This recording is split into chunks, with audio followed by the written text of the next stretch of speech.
Hello everyone. आज की इस वीडियो में मैं अलजेब्रा का 2022 का क्वेश्चन पेपर सॉल्व करने जा रहा हूं। सबसे पहले मैं सेक्शन बी से स्टार्ट करूंगा। सेक्शन बी जिसमें यूनिट 1 के क्वेश्चन आते हैं और यूनिट 1 में हमारा पहला चैप्टर ग्रुप कवर होता है। तो चलिए स्टार्ट करते हैं। सेक्शन बी में सेकंड क्वेश्चन का ए पार्ट है और each positive integer n prove that the set of all nth root of unity in C forms a finite abelian group with respect to multiplication। हमें यहाँ पे group form करना है। Group form करने के लिए हमें दो चीजों की जरूरत पड़ती है। एक होता है सेट, दूसरी होती है ऑपरेशन। ऑपरेशन यहाँ पे दे रखी है मल्टीप्लिकेशन और सेट यहाँ पे दे रखा है nth रूट ऑफ यूनिटी। सबसे पहले हम ये देखेंगे कि जो ये सेट है nth रूट ऑफ यूनिटी का, इसमें कौन से एलिमेंट्स आते हैं। जैसे पावर अगर 1/2 हो तो उसे हम कहते हैं स्क्वायर रूट। अगर पावर 1/3 हो तो उसे हम कहते हैं क्यूब रूट। और पावर अगर 1/n हो तो इसे हम कहते हैं nth रूट। यहाँ पे हमें nth रूट ऑफ यूनिटी का सेट बनाना है। यूनिटी यानी 1 और इसका nth रूट यानी पावर 1/n। इसे अगर मैं नाम दे दूं x, तो यहां से जो x की वैल्यू निकलेगी उनका एक सेट हम बनाएंगे और वो सेट हमारे पास रहेगा set of nth root of unity. सबसे पहले मैं आपको दिखा देता हूं कि उस सेट में कौन से एलिमेंट्स आते हैं, लेकिन आपने वो एग्जाम में नहीं करना है। एग्जाम में सॉल्यूशन हम उसके बाद स्टार्ट करेंगे। तो यहाँ पे जैसे अगर मैं दोनों साइड पावर n रेज करूं तो हमें यहां से मिलेगा 1 इक्वल टू x की पावर n। और nth रूट ऑफ यूनिटी वो एलिमेंट x होते हैं जिनकी पावर n करने पे हमें 1 मिलता है। अब 1 को मैं कैसे लिख सकता हूं? 1 को मैं लिख सकता हूं cos 2 पाई r प्लस आयोटा sin 2 पाई r। और r यहां पे आएगा सेट ऑफ इंटीजर से, क्योंकि cos 2 पाई r की वैल्यू होती है 1, sin 2 पाई r की वैल्यू होती है 0। तो यहां से बेसिकली हमें 1 इक्वल टू 1 मिलेगा। और cos theta plus iota sin theta को हम लिख सकते हैं e पावर आयोटा थीटा के। तो यहां से हमें मिलेगा e पावर आयोटा थीटा। यहाँ पे एंगल होता है और एंगल की वैल्यू यहाँ पे दे रखी है 2 पाई r। इसे हम ऐसे लिख सकते हैं, लेकिन हमें 1 की वैल्यू नहीं चाहिए थी। यहाँ पे हमें वैल्यू चाहिए थी 1 की पावर 1/n की। तो दोनों साइड हम पावर 1/n रेज करेंगे तो यहां से हमें मिलेगा दिस इंप्लाइज 1 की पावर 1/n, ये इक्वल आ जाएगा e की पावर आयोटा 2 पाई r अपॉन n के। और यहाँ पे जो r था वो सेट ऑफ इंटीजर से आ रहा था। अब अगर मान लो मैं एक सेट यहाँ पे बनाता हूं, तो यहाँ पे अगर मैं r को 0 रख दूं तो हमें यहाँ से वैल्यू मिल जाएगी e की पावर 0 और e की पावर 0 होगा 1। फिर r को मैं 1 रखूंगा तो यहाँ पे r को 1 रखूंगा तो हमें मिलेगा e की power iota 2 pi upon n। फिर r को 2 रखूंगा तो यहां से मिल जाएगा e की power iota 2 pi into 2 upon n। इसके बाद हम r को 3 रखेंगे, 4 रखेंगे, सो ऑन। और एंड में मैं r को रखूंगा n-1। तो हमें वहां से मिलेगा e की power iota 2 pi into n-1 upon n। यहाँ पे ब्रैकेट में क्लोज कर देता हूं। अब इसके बाद क्योंकि हमें r की जगह पे n रखना था, n-1 के बाद n आना था। अगर मैं r की जगह n यहाँ पे रखता तो हमें वहां से मिलता e की पावर आयोटा 2 पाई और साथ में n अपॉन n। n से n कैंसिल होता, वहां पे रह जाता e की पावर आयोटा 2 पाई। और e की पावर आयोटा 2 पाई होता है cos 2 pi plus iota sin 2 पाई के इक्वल। और वहां से हमें वैल्यू मिलेगी 1।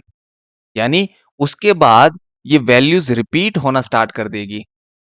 जब हमने r को n रखा तो हमें 1 मिल जाएगा, r को n+1 रखेंगे तो हमें ये मिल जाएगा, r को n+2 रखेंगे तो हमें ये मिल जाएगा।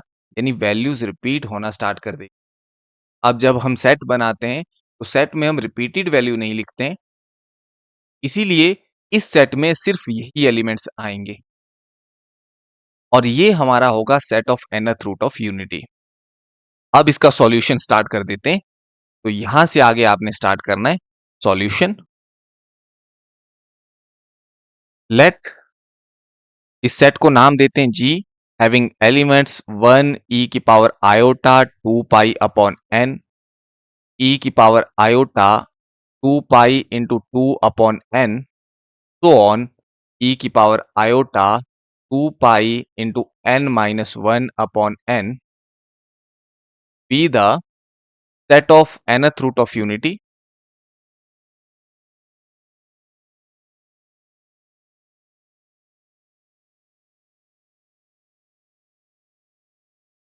कौन बार बार इन एलिमेंट्स को लिखता रहे, इसीलिए मैं यहां पे क्या कर देता हूं, मैं मान लेता हूं लेट e की power iota 2 pi upon n, इसे मैं ओमेगा नाम दे देता हूं। तो यहां से हमें मिल जाएगा फिर देयरफॉर g क्या बनेगा, g में एलिमेंट्स आएंगे 1 और 1 को मैं बोल सकता हूं ओमेगा की पावर 0 और इसको हमने नाम दिया है ओमेगा, तो यहां से मिलेगा ओमेगा। और यहाँ पे e की power iota 2 pi upon n, इसे हमने नाम दिया था ओमेगा का, बाहर 2 रह गया, यानी यहाँ पे बन जाएगा ओमेगा स्क्वायर। सो ऑन ऐसे यहाँ पे हमें मिल जाएगा ओमेगा की पावर n माइनस 1। और साथ में यहाँ पे कंडीशन रहेगी सच दैट ये जो एलिमेंट्स ओमेगा टाइप के रहेंगे इनकी पावर n करने पे हमें 1 मिलेगा, क्योंकि जब हमने स्टार्टिंग में nth रूट ऑफ यूनिटी को डिफाइन किया तो हमने कहा था कि वो ऐसे एलिमेंट होते हैं जिनकी पावर n करने पे हमें 1 मिलता है, तो ये कंडीशन तो साथ में चलेगी। बेसिकली हम ये कह सकते हैं कि अगर किसी को इस g सेट का एलिमेंट बनना हो तो उसकी पावर n करने पे हमें 1 मिलना चाहिए। अब हमारे पास ऑपरेशन दे रखी थी मल्टीप्लिकेशन, तो हमें शो करना है, we have to show that algebraic structure g dot, जब सेट को ऑपरेशन के साथ ऐसे लिखा जाता है तो उसे हम कहते हैं अलजेब्रिक स्ट्रक्चर। हमें ये शो करना है कि ये फॉर्म करता है फाइनाइट एबेलियन ग्रुप। और फाइनाइट एबेलियन ग्रुप बताने के लिए हमें 5 प्रॉपर्टीज को सेटिस्फाई करना पड़ता है। ग्रुप के लिए 4 रहती है, एबेलियन ग्रुप के लिए एक 5वीं एडिशनल प्रॉपर्टी आ जाती है और वो प्रॉपर्टीज होती है closure associative property, existence of identity, existence of inverse और कॉम्यूटेटिव प्रॉपर्टी। तो सबसे पहली हमारी प्रॉपर्टी रहेगी क्लोजर प्रॉपर्टी।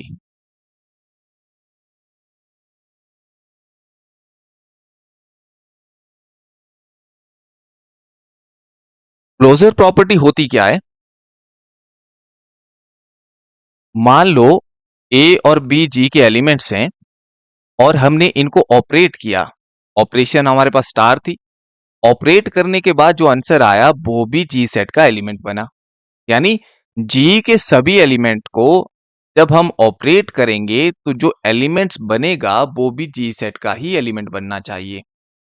अब यहां पे भी हम दो एलिमेंट उठाएंगे, let A comma B belonging to G. A और बी जी सेट के एलिमेंट हैं। हमने देखा था कि जी में वो एलिमेंट है जिनकी पावर n करने पे हमें 1 मिलता है। देयरफॉर अगर ए जी का एलिमेंट है यानी a की पावर n करने पे भी हमें 1 मिलेगा, बी जी का एलिमेंट है तो b की पावर n करने पे भी हमें 1 मिलेगा। और हम चाहते हैं कि हमारा जो आंसर आए वो ये आए कि a डॉट बी, क्योंकि ऑपरेशन यहाँ पे डॉट है मल्टीप्लिकेशन, ये भी एलिमेंट बन जाए सेट जी का for all a comma B belonging to G. G के सभी एलिमेंट के लिए a डॉट बी उसी सेट जी में जाना चाहिए।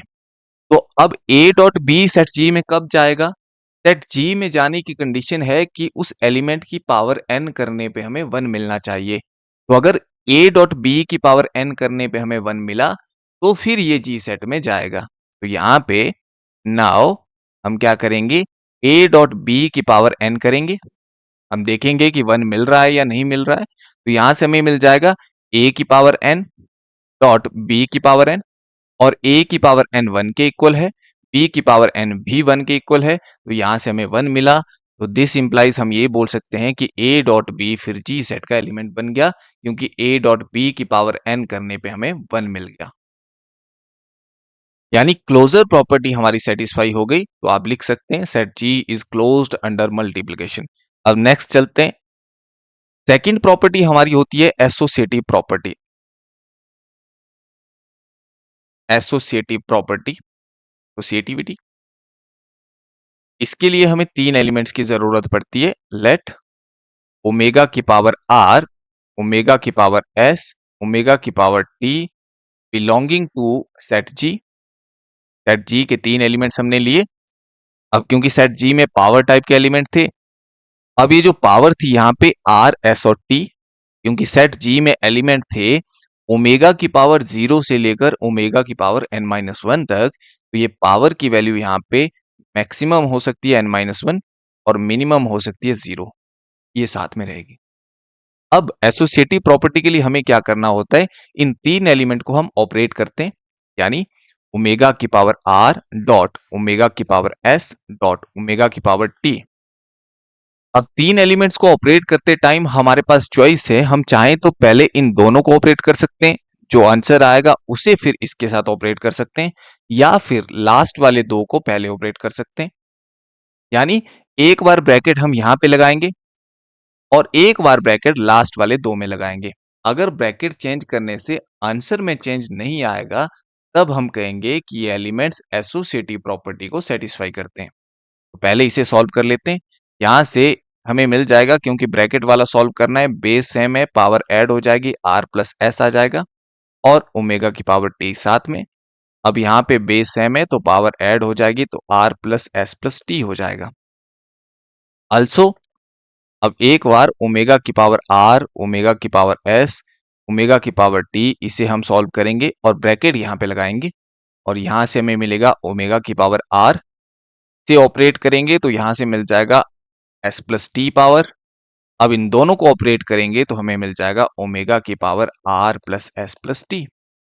ब्रैकेट हमने चेंज किए, लेकिन ब्रैकेट से यहाँ पे आंसर में कोई चेंज नहीं आया है, इसीलिए हम कहेंगे कि इन तीन एलिमेंट्स ने एसोसिएटिव प्रॉपर्टी को सेटिस्फाई किया। अब क्योंकि ये जो तीन एलिमेंट थे ये डिनोट कर रहे थे सभी एलिमेंट्स को, रैंडम हमने लिए थे, पावर जो थी वो 0 से लेकर n-1 तक कुछ भी हो सकती थी, यानी सभी एलिमेंट्स के लिए एसोसिएटिव प्रॉपर्टी यहाँ पे सेटिस्फाई हो गई। तो हम यहाँ पे कह सकते हैं कि set G is associative under multiplication. अब नेक्स्ट चलते हैं। तीसरी प्रॉपर्टी हमारी होती है existence of identity. Existence of identity.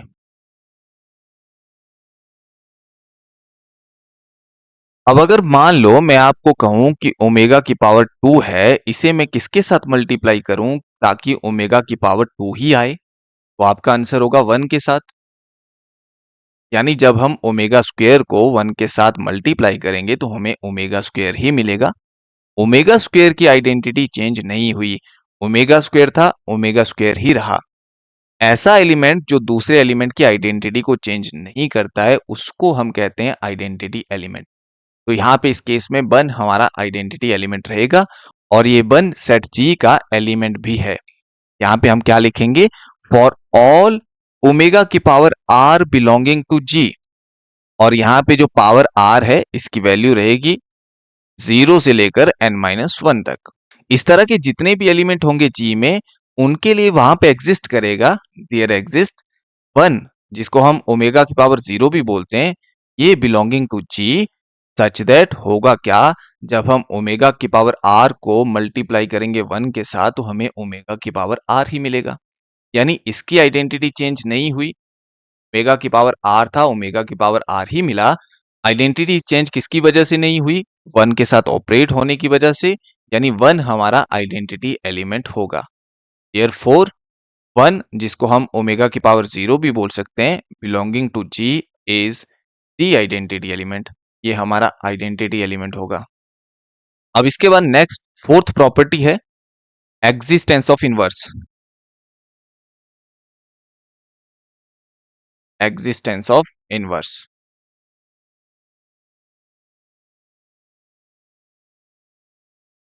Existence of inverse में क्या होता है, जैसे मान लो मैं आपको कहूं कि ओमेगा स्क्वायर है, इसे मैं किसके साथ ऑपरेट करूं ताकि हमारे पास आइडेंटिटी आए, आइडेंटिटी हमारी 1 थी, यानी ओमेगा की पावर 0। तो यहां पे आपको सोचना पड़ेगा, लेकिन अगर ओमेगा स्क्वायर को ओमेगा की पावर n-2 के साथ मैं ऑपरेट करूं, और ओमेगा की पावर n-2 उस सेट जी का एलिमेंट भी है, जब इन दोनों को मैं ऑपरेट करूंगा तो यहाँ पे पावर आपकी ऐड हो जाएगी, क्योंकि बेस सेम है, पावर ऐड होगी 2 प्लस n-2 होगा, तो 2 माइनस 2 कैंसिल हो जाएगा, ओमेगा की पावर n आ जाएगा, और ओमेगा की पावर n हमारा 1 के इक्वल था, और ये हमने स्टार्टिंग में कहा था। यानी यहाँ पे फॉर ऑल ओमेगा की power r belonging to g, इस तरह के जितने भी एलिमेंट जी में होंगे और जो ये पावर है वो रहेगी greater than equal to 0 and less than equal to n-1, इसके लिए वहां पे एग्जिस्ट करेगा ओमेगा की power n-r belonging to G, such that जब हम ओमेगा की पावर r को ऑपरेट करेंगे ओमेगा की पावर n-r के साथ, तो बेस सेम है, पावर ऐड हो जाएगी, तो यहां से हमें मिल जाएगा ओमेगा की पावर n जो कि होता है 1, और 1 था हमारा आइडेंटिटी एलिमेंट।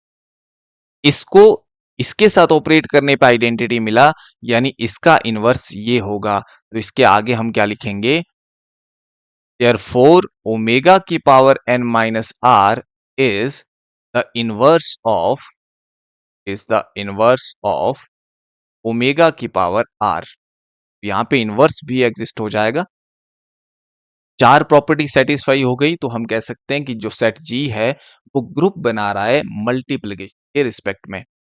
अब हमें क्योंकि एबेलियन ग्रुप बताना था, तो एक प्रॉपर्टी हमें और करनी पड़ेगी, कॉम्यूटेटिव प्रॉपर्टी। फिफ्थ प्रॉपर्टी हमारी आई commutative property, commutative property.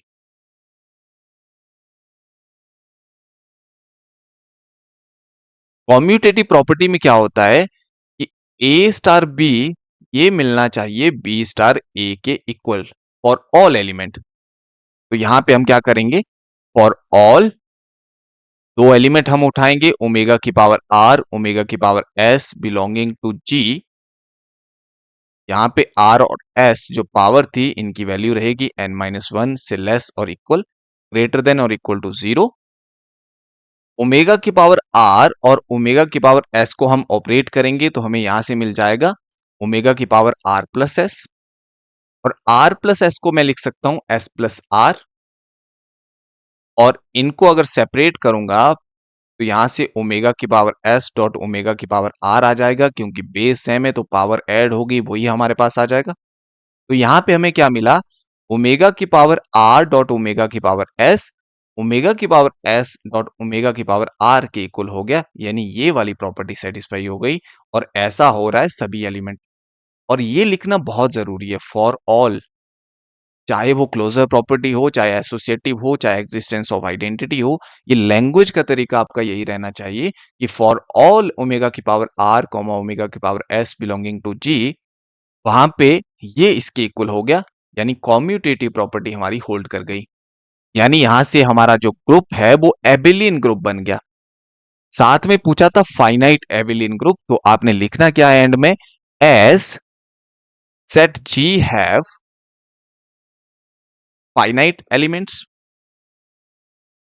Set G के पास फाइनाइट एलिमेंट्स हैं, इसीलिए therefore algebraic structure G dot forms finite abelian group। Finite elements थे तो फाइनाइट एबिलियन ग्रुप बनाएगा सेट जी। तो ये हमारा क्वेश्चन था। अब चलते हैं नेक्स्ट क्वेश्चन की तरफ। नेक्स्ट क्वेश्चन सेकंड का बी पार्ट है, show that the set U10 of units under multiplication modulo 10 is a finite group.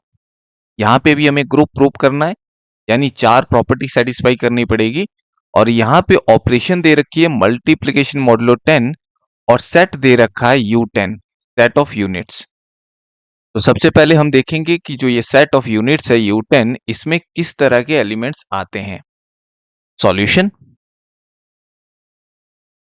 As एक सेट हमारे पास होता है UN, सेट ऑफ यूनिट्स, इसमें वो नेचुरल नंबर x आते हैं जो एक तो n से छोटे रहेंगे, यानी इससे छोटे वो सारे नेचुरल नंबर आते हैं जिनका GCD यानी ग्रेटेस्ट कॉमन डिवाइजर n के साथ 1 होता है। UN में n से छोटे वो सारे नेचुरल नंबर आते हैं जिनका GCD n के साथ 1 होता है। तो यहां पे देयरफॉर U10 में कौन से एलिमेंट आएंगे, U10 में 10 से छोटे वो सारे नेचुरल नंबर आएंगे जिनका GCD 10 के साथ 1 होगा। 10 से छोटे नेचुरल नंबर होते हैं 1 2 3 सो ऑन 9 तक। अब हमने देखना है कि इनमें से वो कौन से एलिमेंट्स हैं जिनका GCD 10 के साथ 1 होता है। अब जैसे 1 और 10 का जीसीडी 1 होता है, सबसे बड़ा वो नंबर जो 1 और 10 को डिवाइड करता है वो 1 है, ग्रेटेस्ट कॉमन डिवाइजर। तो इसी वजह से 1 इस सेट का एलिमेंट बन जाएगा। अब क्योंकि 2 और 10 का जीसीडी 2 होता है, 1 नहीं होता, इसी वजह से 2 इस सेट का एलिमेंट नहीं बनेगा, क्योंकि 2 और 10 को डिवाइड करने वाला सबसे बड़ा नंबर 2 है। 3 और 10 का जीसीडी 1 होता है, तो इसी वजह से 3 इसका एलिमेंट बन जाएगा। 4 और 10 का जीसीडी 2 होता है, तो 4 इसका एलिमेंट नहीं बनेगा। 5 और 10 का जीसीडी 5 होता है, तो 5 भी इस सेट का एलिमेंट नहीं बनेगा। 6 और 10 का जीसीडी 2 होता है, 7 और 10 का जीसीडी 1 होता है, इसी वजह से 7 इस सेट का एलिमेंट बन जाएगा। और 9 और 10 का जीसीडी 1 होता है, तो 9 भी इस सेट का एलिमेंट बन जाएगा। यानी U10 में ये 4 एलिमेंट्स होंगे। ये वाला काम आपने रफ में करना है, यहां से आप सिर्फ U10 लिखेंगे। अब यहाँ पे जो ऑपरेशन दे रखी है मल्टीप्लिकेशन मॉडुलो 10, उसे डिनोट किया जाता है मल्टीप्लिकेशन और बेस में लिखा जाता है 10। अब ये काम कैसे करती है? मान लो आपको दो एलिमेंट्स, जैसे मैंने यहां से 3 और 7 को उठाया, इनको ऑपरेट करना हो इस ऑपरेशन के साथ, तो आप सबसे पहले क्या करेंगे? 3 को मल्टीप्लाई करेंगे 7 के साथ, 3 7 जा 21 आएगा। और इस 21 को इस 10 के साथ, जो यहाँ पे 10 दे रखा है, इस 10 के साथ हम डिवाइड करते हैं। 10 2 जा 20, जो यहाँ पे रिमाइंडर रहता है वो इसका आंसर होता है। यानी 3 मल्टीप्लीकेशन मॉडुलो 10, 7 का आंसर 1 होगा। इसी तरह से अगर मान लो 3 और 9 को ऑपरेट करना हो, 3 9s आर 27, और 27 को 10 से डिवाइड करेंगे तो रिमाइंडर वहां पे हमारे पास 7 रहेगा। तो इसको ऑपरेट करने पे 7 आएगा। अगर मान लो आपको ए और बी दो एलिमेंट्स को ऑपरेट करना हो इस ऑपरेशन के साथ, तो इसका आंसर क्या आ जाएगा?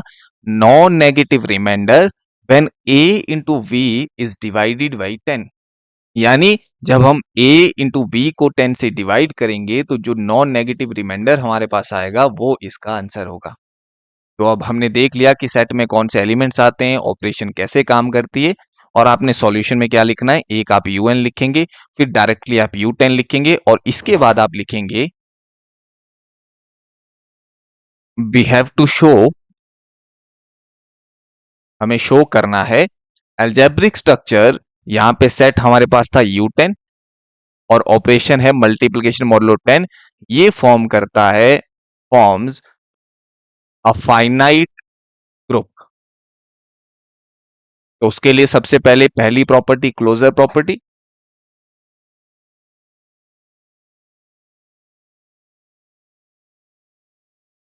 क्लोजर प्रॉपर्टी के लिए हम कॉम्पोजिशन टेबल यहां पे बनाएंगे।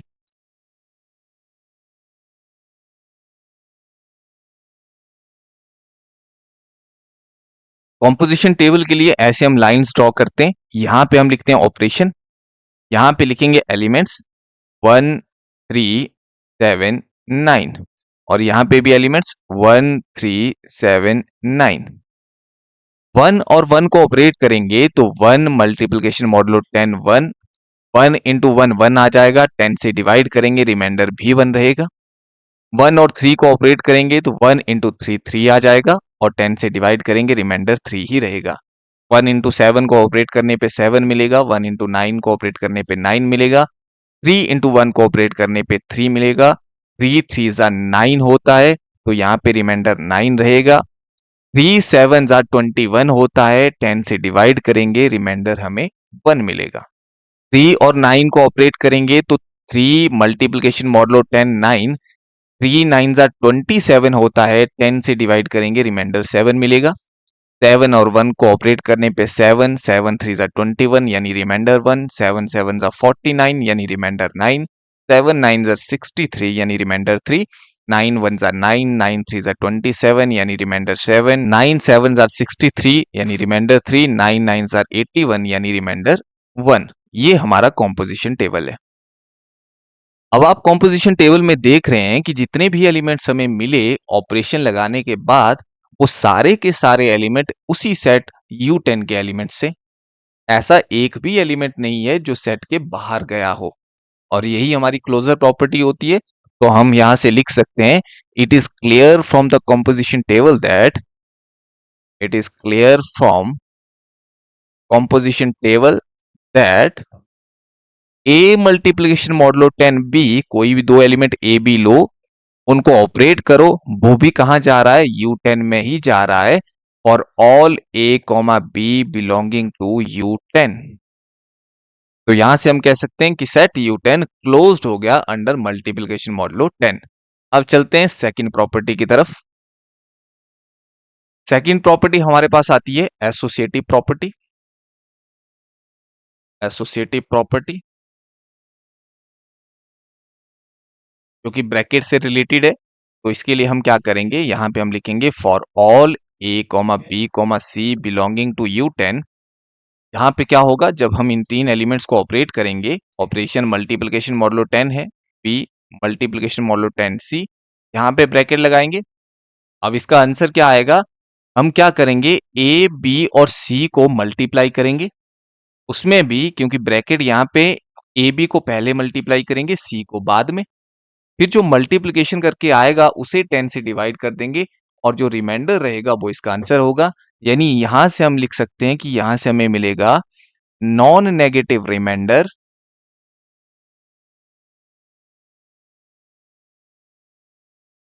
व्हेन ए इंटू बी पहले सॉल्व करेंगे, सॉल्व यानी मल्टीप्लाई, और सी बाद में, इज डिवाइडेड बाई 10। इस ऑपरेशन का ये मतलब है, यहां से हमें वो नॉन नेगेटिव रिमाइंडर मिलेगा जब हम इसे डिवाइड करेंगे 10 के साथ। अब अगर मान लो मैं ए और बी को मल्टीप्लाई कर रहा हूं, जो आया उसे सी के साथ मल्टीप्लाई कर रहा हूं, या फिर चाहे मैं पहले बी और सी को मल्टीप्लाई कर रहा हूं, जो मल्टीप्लिकेशन करके आया उसे ए के साथ मल्टीप्लाई कर रहा हूं, दोनों ही केस में आपको मल्टीप्लिकेशन का आंसर सेम रहेगा। फिर 10 से डिवाइड करेंगे तो रिमाइंडर भी सेम रहेगा। तो यहां से मैं क्या लिख सकता हूं, नॉन नेगेटिव रिमाइंडर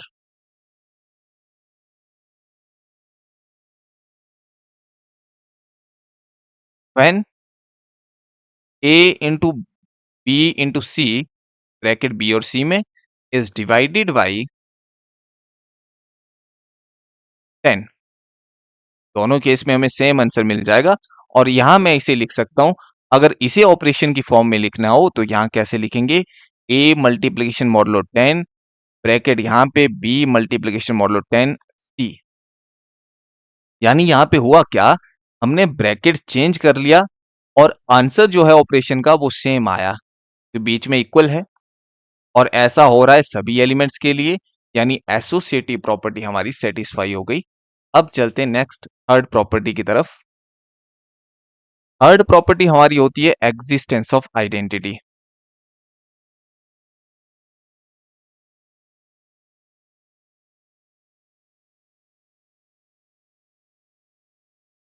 अब अगर कॉम्पोजिशन टेबल में देखें तो यहां पे हमने वन को वन के साथ ऑपरेट किया तो हमें वन का वन ही मिला। थ्री को जब हमने वन के साथ ऑपरेट किया तो थ्री का थ्री ही मिला, थ्री की आइडेंटिटी चेंज नहीं हुई।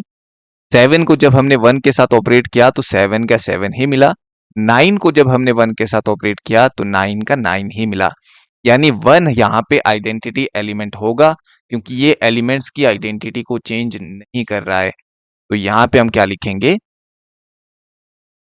For all a belonging to U10, U10 के कोई भी एलिमेंट लो, यानी सभी एलिमेंट्स के लिए वहां पे एग्जिस्ट कर रहा है one belonging to U10, such that a को जब हम ऑपरेट करेंगे वन के साथ तो हमें ए ही मिल रहा है। Therefore, one is the identity element.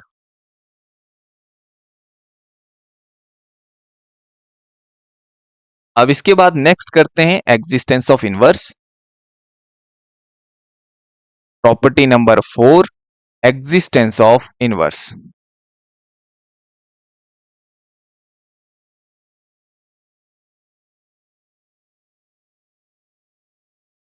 Existence of inverse में हम देखते थे कि जब हम एलिमेंट्स को ऑपरेट करते थे तो अगर हमें आइडेंटिटी मिल जाता था तो हम कहते थे कि ये जो बी है ये इनवर्स होगा ए का। तो यहां पे कॉम्पोजिशन टेबल में जाते हैं, आइडेंटिटी क्योंकि वन है, जब हमने वन को वन के साथ ऑपरेट किया तब हमें आइडेंटिटी मिला, यानी वन का इनवर्स वन होगा। और जब हमने 3 को 7 के साथ ऑपरेट किया तब हमें आइडेंटिटी एलिमेंट मिला। यानी आपको 3 के कॉलम में नीचे देखना है कि आइडेंटिटी कहाँ मिल रहा है। जब हमने 3 को 7 से ऑपरेट किया तब हमें आइडेंटिटी मिला, यानी 3 का इनवर्स 7 रहेगा। और जब हमने 7 को 3 के साथ ऑपरेट किया तब हमें आइडेंटिटी मिला, यानी 7 का इनवर्स 3 होगा। और जब हमने 9 को 9 के साथ ऑपरेट किया तब हमें आइडेंटिटी मिला, यानी 9 का इनवर्स 9 होगा। इसे लिखेंगे कैसे? Here 1 multiplication modulo 10 1 equal to 1, यानी आइडेंटिटी। दिस इंप्लाइज 1 का इनवर्स हमारा 1 होगा। 3 मल्टीप्लीकेशन मॉडुलो 10 7, ये भी आइडेंटिटी के इक्वल था, यानी 3 का इनवर्स हमारा 7 होगा। 7 को जब हमने ऑपरेट किया 3 के साथ तो यहां पे आइडेंटिटी मिला, यानी 7 का इनवर्स हमारा 3 होगा। और जब हमने 9 को 9 के साथ ऑपरेट किया तब हमें 1 मिला, यानी 9 का इनवर्स हमारा 9 होगा। इनवर्स यहां पे एग्जिस्ट कर गए, चारों प्रॉपर्टी हमारी सेटिस्फाई हो गई, यानी हमारा ग्रुप बन गया। अब हमें कहा गया था फाइनाइट ग्रुप बनाने को, तो हम एंड में क्या लिखेंगे? As U10 have finite elements, क्योंकि U10 में 4 ही एलिमेंट है, फाइनाइट एलिमेंट्स होंगे। देयरफॉर जो एल्जेब्रिक स्ट्रक्चर होगा U10 with respect to multiplication modulo 10, ये फॉर्म करेगा फिर फाइनाइट ग्रुप। और इस ग्रुप का ऑर्डर होगा 4, क्योंकि सेट U10 में 4 एलिमेंट्स थे, 1 3 7 9। ये हमारा सेकंड क्वेश्चन था। अब नेक्स्ट चलते हैं। क्वेश्चन नंबर 3 के ए पार्ट में थ्योरम पूछी गई है। थ्योरम की स्टेटमेंट है, if G is a group in which AB power n equal to A power n B power n or 3 consecutive integers n and any A comma B in G, then show that G is an abelian group। Theorem की statement कह रही है कि G कोई group है और वो group इस प्रॉपर्टी को सेटिस्फाई करता है फॉर 3 कंसेक्यूटिव इंटीजर n के लिए, और ए बी जी के एलिमेंट्स रहेंगे। हमें बताना है कि जी एबेलियन ग्रुप है। ग्रुप ऑलरेडी दे रखा है, एबेलियन बताना है, यानी एक ही प्रॉपर्टी हमें प्रूव करनी है, वो है कॉम्यूटेटिव प्रॉपर्टी। कॉम्यूटेटिव प्रॉपर्टी कहती है कि ए स्टार बी ये इक्वल होना चाहिए बी स्टार ए के। अब कौन बार बार स्टार लिखता रहे, इसीलिए आप ये भी कर सकते हैं कि a b equal to b a हमें प्रूव करना है, लेकिन हमारे ध्यान में ये रहना चाहिए कि ए और बी के बीच में ऑपरेशन है। तो इसको हम प्रूव करेंगे। Proof let G be a group for which a b power, यहां पे मैं पावर आई लिख देता हूं, a b power i, a power i, b power i, ये कंडीशन दे रखी है। इसके इक्वल है फॉर 3 कंसेक्यूटिव इंटीजर,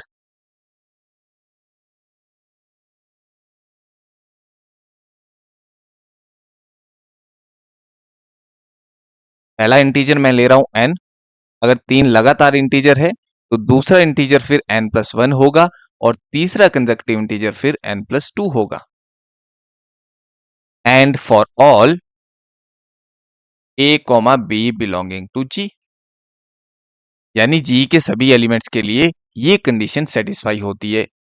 अब यहाँ पे क्योंकि n इस कंडीशन को सेटिस्फाई करता है, सो देयरफॉर यहां से हमें मिलेगा ए बी की पावर i की जगह पे पहले मैं n रख दूंगा, a की पावर n, b की पावर n, और इसे मैं नाम दूंगा इक्वेशन 1 का।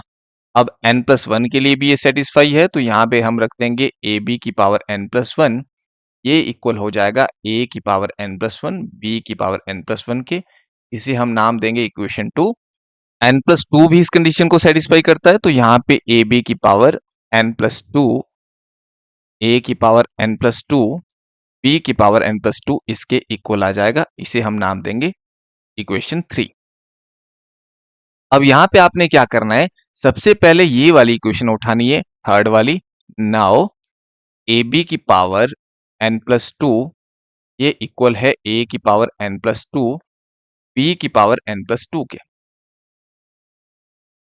पावर का मतलब होता है, जैसे अगर मैं बोलूं a स्क्वायर a की पावर 2, पावर का मतलब होता है कि जो एलिमेंट a है वो 2 बार ऑपरेट हो रहा है। पावर सिर्फ नोटेशन के लिए है, का मतलब है एलिमेंट्स 2 बार ऑपरेट हो रहे हैं अगर a स्क्वायर है तो। यहाँ पे n प्लस 2 पावर है, यानी a भी जो एलिमेंट है वो आपस में n प्लस 2 टाइम ऑपरेट हो रहा है। आपने क्या करना है, ए बी की एक पावर यहां से अलग करनी है, यानी यहाँ पे ए बी अलग कर दिया एक पावर, और रह गई ए बी की पावर n प्लस 1। यहां से एक पावर अलग कर दी, ए की पावर रह गई n प्लस 1। बी अलग कर दिया, बी की पावर रह गई n प्लस 1। दिस इंप्लाइज यहां से हमें मिलेगा ए और बी ये। अब यहाँ पे हम सेकंड इक्वेशन का यूज करेंगे। सेकंड इक्वेशन हमारे पास थी ए बी की power n plus 1 equal to a की पावर n प्लस 1 बी की पावर n प्लस 1। तो यहां से हमें क्या मिलेगा, इसकी वैल्यू आ जाएगी a की पावर n प्लस 1 बी की पावर n प्लस 1, और ये इक्वल होगा a इंटू ए की power n plus 1 b into b की power n plus 1। Left cancellation law से a कैंसिल हो जाएगा, राइट कैंसिलेशन लॉ से ये कैंसिल हो जाएगा। तो यहां से हमें मिलेगा b a की power n plus 1 equal to a की power n plus 1 into b, और इसे हम नाम देंगे इक्वेशन 4। हमने क्या किया, जो लास्ट वाली थर्ड इक्वेशन थी उसे हमने लिया और उसमें से एक पावर अलग कर दी, और वहां से सॉल्व करके हमारे पास इक्वेशन 4 आई। अब हम क्या करेंगे, जैसे हमने इक्वेशन 3 को लिया था तो वहां पे हमने इसे यूज किया। अब हम सेकंड वाली इक्वेशन को लेंगे और उसमें यूज करेंगे फर्स्ट वाली इक्वेशन। फ्रॉम 2, 2 से हमें क्या मिलेगा, 2 में था ए बी की पावर n प्लस 1, ये इक्वल था a की पावर n प्लस 1 बी की पावर n प्लस 1 के। यहाँ पे भी हम सेम करेंगे, ए बी की एक पावर अलग कर देंगे और यहाँ पे रह जाएगा ए बी की पावर n इक्वल टू, यहाँ पे भी एक पावर अलग करेंगे और यहाँ पे भी एक पावर अलग कर देंगे, और उसके बाद यहाँ से मिलेगा ए बी। यहाँ पे यूज करेंगे हम इक्वेशन 1 का। इक्वेशन 1 थी ए बी की power n equal to a power n b power n। इसे हम लिख सकते हैं ए पावर n साथ में बी पावर n, और यहाँ पे a power n b power n, और इनके बीच में ऑपरेशन रहेगी।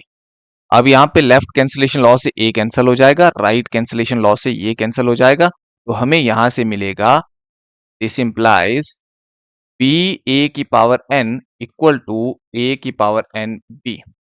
अब हमें यहाँ पे इक्वेशन 4 को यूज करना है, और 4 में a की पावर थी n प्लस 1, लेकिन यहाँ पे अभी हमारे पास पावर है n। तो हम क्या करेंगे, यहाँ पे पोस्ट मल्टीप्लाई कर देंगे, पोस्ट मल्टीप्लाइंग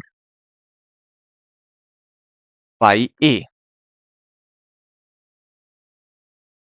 पोस्ट मल्टीप्लाई का मतलब बाद में मल्टीप्लाई करना हमें a से, और मल्टीप्लाई का यहाँ पे मतलब रहेगा ऑपरेट हम a कर रहे हैं, जो भी ऑपरेशन होगी उसके साथ। तो यहाँ पे एक a हम बाद में यहाँ लगा देंगे और एक a हम यहाँ पे लगा देंगे। तो यहाँ से हमें मिल जाएगा b a की पावर यहाँ पे n प्लस 1 हो जाएगी, और यहाँ से मिल जाएगा a की पावर n और साथ में ba, और यहाँ से हमें क्या मिल जाएगा, इसकी वैल्यू हमें इक्वेशन 4 से मिलेगी। इक्वेशन 4 हमारे पास थी b इंटू ए की पावर n प्लस 1, ये इक्वल था a की power n plus 1 into b के, यानी ये दोनों आपस में कॉम्यूट कर रहे हैं।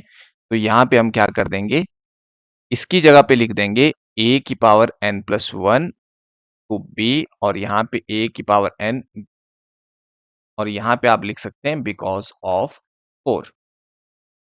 अब यहाँ पे a की पावर n है तो यहाँ से a की पावर n अलग कर दिया, a भी रह जाएगा a की पावर n और साथ में ba। लेफ्ट कैंसिलेशन लॉ से ये कैंसिल हो जाएगा, यहाँ पे आ जाएगा a b equal to b a, जो कि हमें प्रूव करना था। यानी यहाँ से हम कह सकते हैं therefore G is abelian group. A b equal to b a हमें मिल गया, G हमारा एबेलियन ग्रुप बना, और ये प्रूफ था इस थ्योरम का।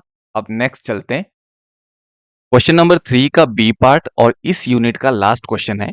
Late G be a set having elements of type 2 power r, where r belonging to set of integers, then show that G forms a group under multiplication. Also show that G is cyclic and find its generators. G हमारे पास set दे रखा है जिसमें 2 की power R type के elements हैं और R आएगा set of integer से और ऑपरेशन यहाँ पे दे रखी है मल्टीप्लिकेशन। हमें शो करना है कि जो सेट G है वो मल्टीप्लिकेशन के रिस्पेक्ट में ग्रुप फॉर्म करता है। तो चलिए स्टार्ट करते हैं सॉल्यूशन। गिवन हमारे पास सेट G गिवन है, इसमें 2 पावर R टाइप के एलिमेंट है, R आ रहा है इंटीजर से, यानी बेसिकली इसमें 2 की पावर 0 क्योंकि पावर आ रही है इंटीजर से और 0 इंटीजर होता है, 1 इंटीजर होता है, 2 इंटीजर होता है, सो ऑन इस टाइप के एलिमेंट है और यहाँ पे -1, 2 की पावर -2 ये एलिमेंट्स इस सेट में होंगे। तो गिवन हमारे पास है G be a set, we have to show, हमें शो करना है, we have to show algebraic structure G dot operation multiplication दे रखी है फॉर्म्स अ ग्रुप। हमें ये प्रूव करना है कि ये ग्रुप बनाता है। अब ग्रुप के लिए हमें 4 प्रॉपर्टीज को सेटिस्फाई करना पड़ेगा। तो चलिए, पहली प्रॉपर्टी होती है क्लोजर प्रॉपर्टी।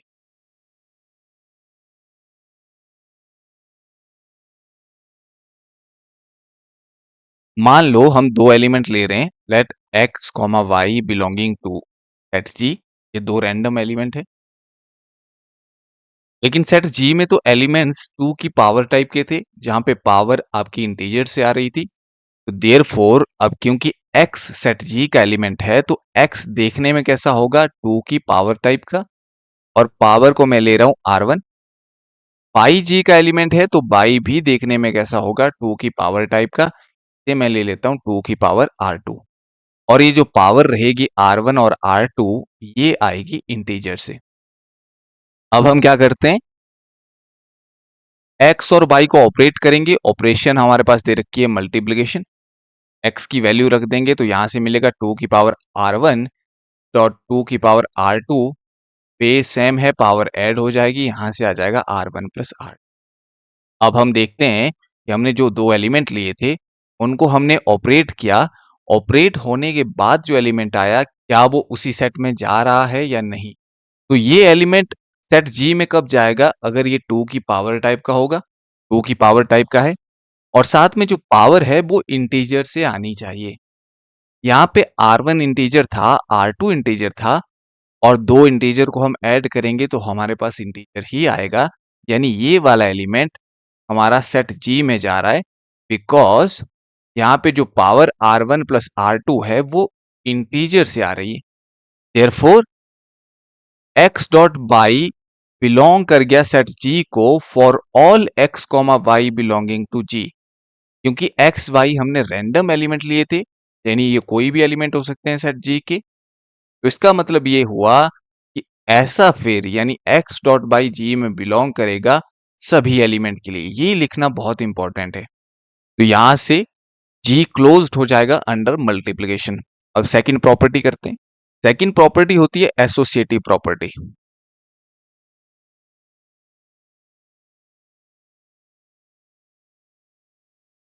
एसोसिएटिव प्रॉपर्टी के लिए हम तीन एलिमेंट लेते हैं। तो मान लो let x y z belonging to G। Therefore अगर x G का एलिमेंट है तो ये देखने में 2 की पावर टाइप का होगा, R1 R2 R3 या RST ये पावर आप ले सकते हैं। तो y भी पावर टाइप का होगा तो यहाँ पे मैं पावर ले लेता हूँ 2 पावर s, और z भी पावर टाइप का होगा तो इसे ले लेते हैं 2 पावर t। और यहाँ पे जो पावर रहती है RST ये आती है इंटीजर से। अब एसोसिएटिव प्रॉपर्टी के लिए क्या करते हैं, हम इन एलिमेंट्स को ऑपरेट करेंगे। तीन एलिमेंट को ऑपरेट करने के दो तरीके हमारे पास होते हैं, या तो हम पहले इन दोनों को ऑपरेट कर सकते हैं, जो आएगा उसे z के साथ ऑपरेट करेंगे, या फिर बाई और z को पहले ऑपरेट कर सकते हैं। यानी ब्रैकेट एक बार यहां लगाएंगे और एक बार ब्रैकेट चेंज कर देंगे। अगर आंसर में कोई चेंज नहीं आएगा तो हम बोलेंगे कि एसोसिएटिव प्रॉपर्टी सेटिस्फाई हो गई। यहां से हमें मिल जाएगा 2 की पावर r डॉट 2 की पावर s और बाहर 2 की पावर t। बेस सेम है यहाँ पे, तो पावर हमारी ऐड हो जाएगी। तो यहां से हमें मिला बेस 2 और पावर यहाँ पे ऐड होके r प्लस एस बन जाएगी। मल्टीप्लीकेशन बाहर 2 की पावर t है और यहाँ पे बेस सेम, तो पावर ऐड हो जाएगी, तो r plus s plus T आएगा। तो इसे सॉल्व करने पे हमें मिला 2 की power r s plus t. अब आगे चलते हैं। अब हम क्या करेंगे, x dot y dot z से ऑपरेट करेंगे, लेकिन ब्रैकेट यहाँ पे लगाएंगे और यहाँ से हमें मिल जाएगा 2 की पावर r डॉट 2 की पावर s डॉट 2 की पावर t।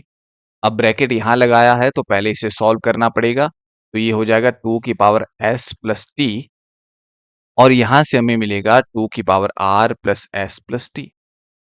यानी ब्रैकेट चेंज करने से हमें वही आंसर मिल गया। यानी यहां से हमें क्या मिला, therefore x dot y dot z, एक बार ब्रैकेट यहाँ पे, ये इक्वल आया x dot y dot z के for all x comma y comma z belonging set G. G की आप कोई भी 3 एलिमेंट लो, वो इस प्रॉपर्टी को सेटिस्फाई कर रहे हैं, यानी जी हमारा एसोसिएटिव हो गया अंडर मल्टीप्लिकेशन। ये थी सेकंड प्रॉपर्टी। अब चलते हैं थर्ड प्रॉपर्टी की तरफ, existence of identity. Existence of identity.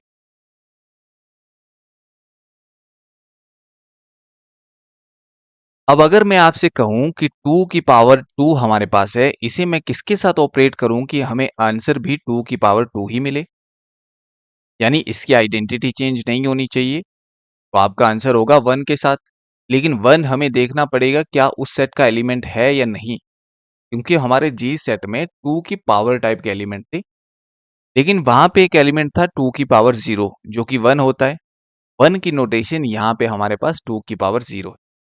यानी अगर हम इस एलिमेंट को 2 की पावर 0 से ऑपरेट करेंगे तो बेस सेम है, पावर ऐड हो जाएगी, 2 प्लस 0 यानी 2 ही हमें मिलेगा। इसका मतलब यहाँ पे ये हुआ कि 2 की पावर 0 काम करेगा आइडेंटिटी एलिमेंट। अब हम इसे लिखेंगे कैसे, फॉर ऑल 2 की power r belonging to g, इस तरह के जितने भी एलिमेंट g में होंगे जहां पे जो r पावर है वो इंटीजर से आएगी, उनके लिए वहां पे एग्जिस्ट करेगा, देयर एग्जिस्ट एलिमेंट 2 की power 0 belonging to g such that 2 की पावर r डॉट 2 की पावर 0 ये आएगा 2 की पावर r के इक्वल। तो यहां से हम बोल सकते हैं देयरफॉर 2 की पावर 0, जिसे आप 1 भी बोल सकते हैं, इज दी आइडेंटिटी। ये यहां से आइडेंटिटी एलिमेंट बन जाएगा। अब नेक्स्ट चलते हैं फोर्थ प्रॉपर्टी की तरफ। फोर्थ प्रॉपर्टी होती है existence of inverse. Existence of inverse. Existence of inverse में क्या होता है कि जैसे मान लो 2 की पावर 3 हमारे पास एलिमेंट है, तो मैं आपसे अगर कहूं कि इसे मैं किसके साथ ऑपरेट करूं यानी मल्टीप्लाई करूं कि हमें आंसर 2 की पावर 0 मिल जाए यानी आइडेंटिटी मिल जाए, तो आपका आंसर होगा 2 की पावर -3 के साथ। और ये एलिमेंट हमारा सेट जी में था। जब इन दोनों को हम ऑपरेट करेंगे तो पावर ऐड हो जाएगी, वहां से हमें पावर 2 की पावर 0 मिल जाएगी, यानी आइडेंटिटी एलिमेंट मिल जाएगा। तो हम क्या बोलेंगे यहाँ पे, फॉर ऑल 2 की power r belonging to g, इस तरह के जितने भी एलिमेंट g में है 2 की पावर टाइप के, जहां पे पावर आ रही है सेट ऑफ इंटीजर से, उसके लिए वहां पे एग्जिस्ट करेगा 2 की power -r belonging to g such that, होगा क्या कि 2 की पावर r और 2 की पावर -r को जब हम ऑपरेट करेंगे तो पावर ऐड हो जाती है, तो यहां से हमें मिलेगा 2 की पावर 0 यानी आइडेंटिटी। और जब दो एलिमेंट्स को ऑपरेट करके आइडेंटिटी मिलता है तो वो दोनों एक दूसरे के इनवर्स होते हैं। तो यहां से हम बोल सकते हैं देयरफॉर 2 की power -r is the inverse of 2 की पावर r। तो इनवर्स यहाँ पे एग्जिस्ट हो गया, चारों प्रॉपर्टी हमने सेटिस्फाई कर ली, तो हम यहां से बोल सकते हैं therefore the algebraic structure G dot forms a group. ये ग्रुप बन गया। अब क्वेश्चन में हमसे पूछा था Also show that G is cyclic and find its generators. Cyclic group क्या होता है? साइक्लिक ग्रुप ऐसा ग्रुप होता है जो एक एलिमेंट से जनरेट होता है। अब यहां पे जैसे हमारे पास एस सेट जी दे रखा था, वो दे रखा था 2 की पावर आर टाइप का। यहाँ पे आर आ रहा था हमारा इंटीजर से। अब इस सेट में क्योंकि 2 की पावर टाइप के एलिमेंट हैं, ये बेसिकली जनरेट हो रहा है 2 से, और इसे मैं लिख सकता हूं which is equal to the set generated by 2। क्योंकि जैसे 2 की पावर आप 1 करोगे तो आपको एक एलिमेंट मिलेगा, 2 की पावर 2 करोगे, पावर का मतलब है 2 को 2 बार ऑपरेट किया, तो आपको दूसरा एलिमेंट मिल जाएगा। 2 की पावर 3 करोगे, तीसरा एलिमेंट मिल जाएगा। इस तरह से आपको जब आप 2 की पावर करोगे यानी 2 को ऑपरेट करोगे तो आपको ग्रुप के सारे एलिमेंट्स में, यानी ये जो ग्रुप है ये 2 से जनरेट हो रहा है, तो 2 इसका जनरेटर है और ये ग्रुप साइक्लिक ग्रुप होगा। और अगर मान लो ए किसी ग्रुप का जनरेटर है तो उसका इनवर्स भी उस ग्रुप का जनरेटर होता है। तो यहां से पहले हम क्या बोलेंगे, therefore G is cyclic group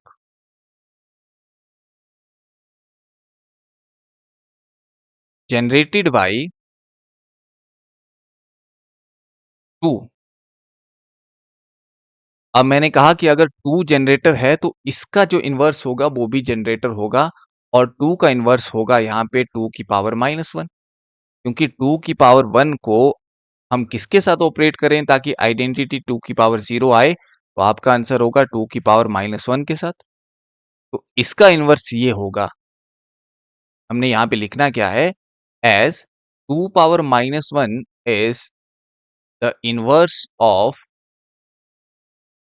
2 power 1, therefore 2 comma 2 की पावर -1, 2 को हम लिख सकते हैं 2 की पावर 1 कॉमा 2 की पावर -1 यहाँ पे नहीं मिलेंगे, क्योंकि ऐसे बाकी कोई एलिमेंट नहीं है जिनको ऑपरेट करने पे आपको ग्रुप के सारे एलिमेंट्स मिल जाए। ये थे यूनिट 1 के क्वेश्चन। सेकंड यूनिट को हम करेंगे नेक्स्ट वीडियो में।